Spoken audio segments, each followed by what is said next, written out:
బచ్చలాకు బచ్చలాకు చూసారా కుండీలో వాటి కొమ్మ తెచ్చి నాటితేనే బచ్చలాకు ఇంత ఇదిగా అల్లుకొని డెవలప్మెంట్ అవుతుంది. ఈ బచ్చల తీగనే తీసుకొని పోయి మనము కొద్దిగా ఇంచేసి నాటచ్చు. ఈ బచ్చలాకు పప్పు బాగా మిరపడి వేసి చింతపండు వేసి ఎనిపేసి దాంట్లో ఇంగువ ఎర్రగడ్డలు కరివేపాకు అన్నీ వేసి తిరగబాత చేస్తారు. ఈ బచ్చలాకు కూడా ఆరోగ్యానికి చాలా మంచిది.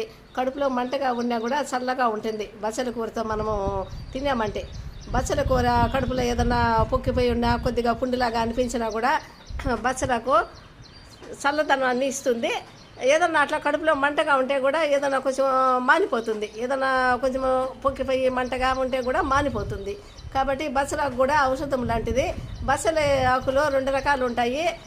తెల్ల బచ్చలి ఉంటుంది, ఎర్ర బచ్చలి ఉంటుంది. ఈ ఎర్ర బచ్చల ఆకు అనేది ఆరోగ్యానికి చాలా మంచిది. మేము 2nd ఫ్లోర్లో నాటి పెట్టాము. ఇంటి ముందర కుండీలోనే నాటి పెట్టాము. చూడండి, కుండీలో నాటి పెడితే కూడా చాలా డెవలప్మెంట్ అయ్యి మంచిగా బాగా అల్లుకునింది. దీనికి ఎరువు నీళ్లు బాగా సమయానికి అవసరం కాబట్టి మంచిగా పోషణ అనేది ఉంటే మంచిగా డెవలప్మెంట్ అవుతుంది. చాలా బాగుంటుంది. చూడు, మనం ఇంట్లోనే పండించుకోవచ్చు.